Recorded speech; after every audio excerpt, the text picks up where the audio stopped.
एक अंग से हम जरा क्या तंग हो गए, तो मान लिया तुमने कि हम अपंग हो गए। ये जो शब्द अपंग है, ये सिर्फ हम पे एक तंज है, पर हमें ना कोई मलाल ना किसी से रंज है।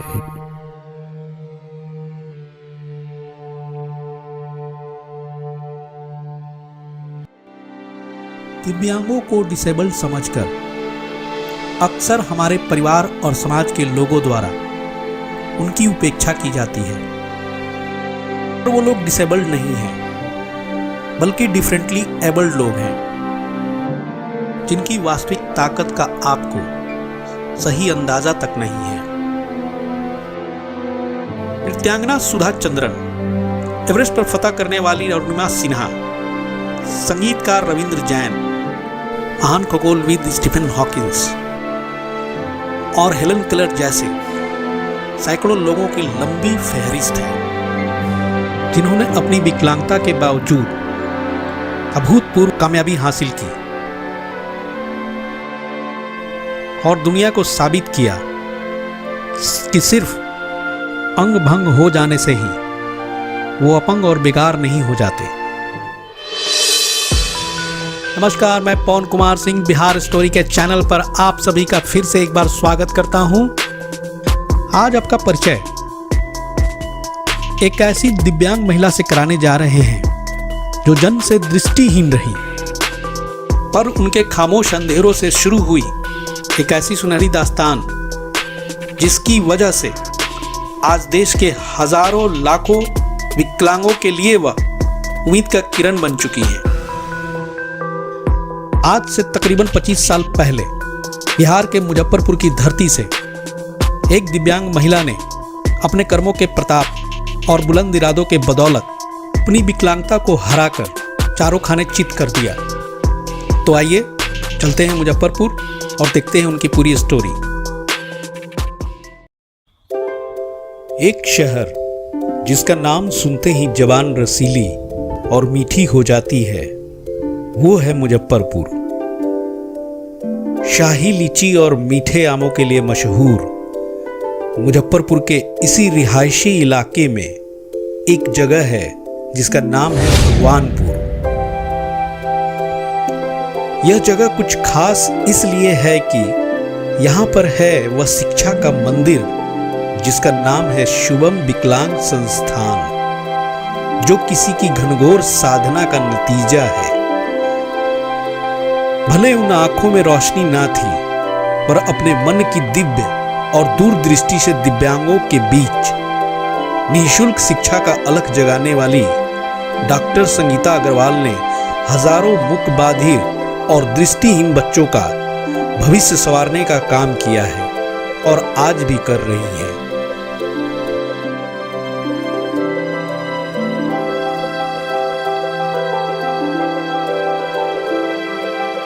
मैं जन्म से ही देख नहीं सकती हूँ।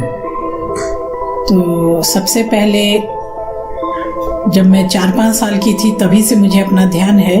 पढ़ने में बहुत रुचि थी, बहुत पढ़ना बहुत चाहती थी। मेरे आस पास के लोग बच्चे जब स्कूल जाते थे और मैं नहीं जा पाती थी तो बड़ी मन में ग्लानि होती थी बचपन में ही।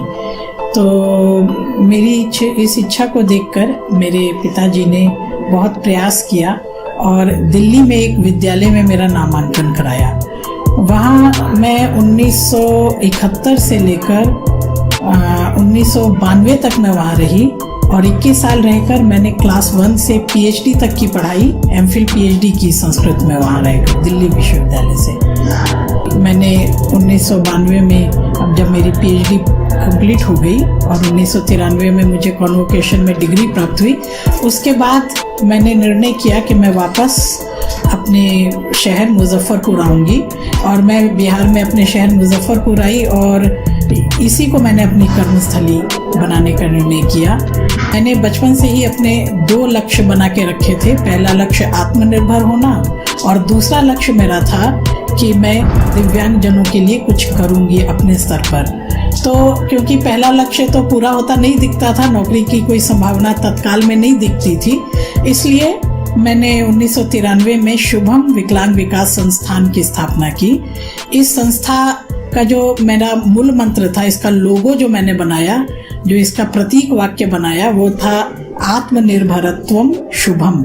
यानी मेरा ये मानना था कि दिव्यांग जनों को अगर कुछ उनका कल्याण होना है या उनकी कुछ भलाई होनी है, तो वो तभी हो सकती है यदि हम उन्हें आत्मनिर्भर बनाएं। तब से आज 25 वर्ष पूर्ण हो चुके हैं और हमने बहुत सारे बच्चों को क्लास 1 से लेकर 10th तक की यहाँ शिक्षा दी, और उसके बाद आगे का जो जीवन है उसमें वो कैसे अपने लिए रास्ता खोजे और वो कौन से पढ़ाई पढ़ें और उच्च शिक्षा प्राप्त करके वो किस जॉब में जाएं, वो सारी गाइडलाइन हम उन्हें यहाँ से उपलब्ध कराते हैं। और यहाँ से 10वीं कर लेते हैं जब बच्चे, तो उन्हें हम दिल्ली इत्यादि में भेजकर वहाँ पर महाविद्यालयों में नामांकित कराते हैं, क्योंकि अभी बिहार में जो है वो दृष्टिबाधित और बुड्ढफ बच्चों के लिए शिक्षा की वैसी सुविधाएं नहीं हैं जैसी बड़े शहरों में है। इसलिए मुझे लगता है कि इन बच्चों को अच्छे से अच्छी शिक्षा मिले और आगे चल के इनका भविष्य उज्जवल हो, इसलिए उन्हें हम मुजफ्फरपुर में रहकर पढ़ने की सलाह नहीं देते। आय वाले परिवार की गृहिणी के लिए यह विशेष उपयोगी है। U V W X Y Z।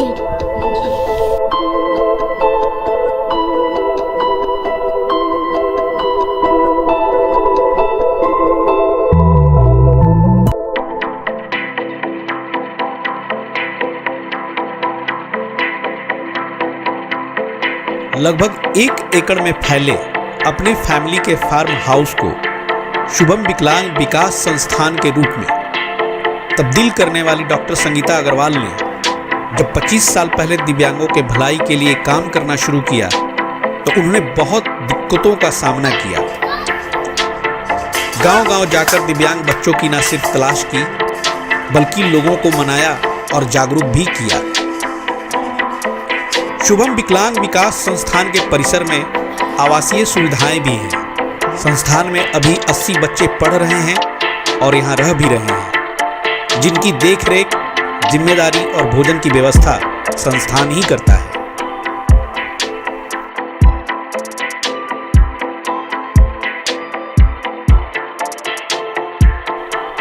पढ़ने, रहने और खाने तक की सभी सुविधाएं निःशुल्क हैं। प्रतिदिन लगभग 100 लोगों का खाना बनाने के लिए यहाँ समुचित खाना बनाने वाले कारीगर भी हैं, जो बच्चों के लिए रोजाना पौष्टिक आहार तैयार करते हैं। अपने लक्ष्य को पाने के लिए डॉक्टर संगीता ने शादी तक नहीं की और अपना सारा जीवन दिव्यांग बच्चों के मदद और संस्थान की देखरेख के लिए समर्पित कर दिया।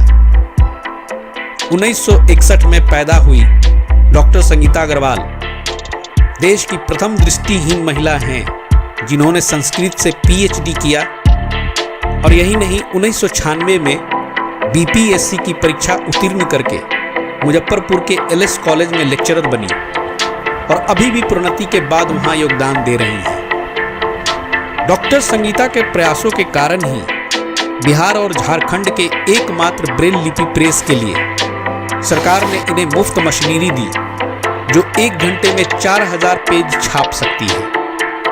इस प्रेस के लिए जमीन और भवन डॉक्टर संगीता ने अपने संस्थान के अंदर ही सरकार को उपलब्ध करवाया। राज्य की सारी ब्रेल लिपि की किताबें और पाठ्यक्रम सामग्रियां यहीं से छप कर जाती हैं। पूरे देश में केवल 10 जगहों पर ही ऐसी किताबें छपती हैं, जिनमें से एक प्रेस यहाँ मुजफ्फरपुर शुभम संस्थान में भी है। हमारे यहाँ दिव्यांग विकास संस्थान जैसा कि है, कई प्रकार के बच्चे आते हैं, असेसमेंट भी होता है, सजेशन भी होता है, और खास करके 2 प्रकार के बच्चे नामांकित होते हैं, नेत्रहीन और मूक बधिर। 9 बजे से लेकर 2 बजे तक क्लास चलती है। 2 बजे लोग अपना डिनर करते हैं, लंच करते हैं, और लंच के बाद 1 घंटा ये लोग रेस्ट लेते हैं। रेस्ट करने के बाद 4 बजे से चाय बिस्किट मिलते हैं, चाय पीकर और बच्चे खेलने के लिए चले जाते हैं। और 5 या 6 के बीच में इन लोगों को मतलब बच्चे बनाए लिए हैं, उनको संगीत टीचर आते हैं, उसको संगीत म्यूजिक सिखाते हैं। शक्ति हमें देना दाता, मन का विश्वास कमजोर होना, हम चलने के रास्ते पे हमसे भूल कर भी कोई भूल होना, इतनी शक्ति हमें देना दाता, मन का विश्वास कमजोर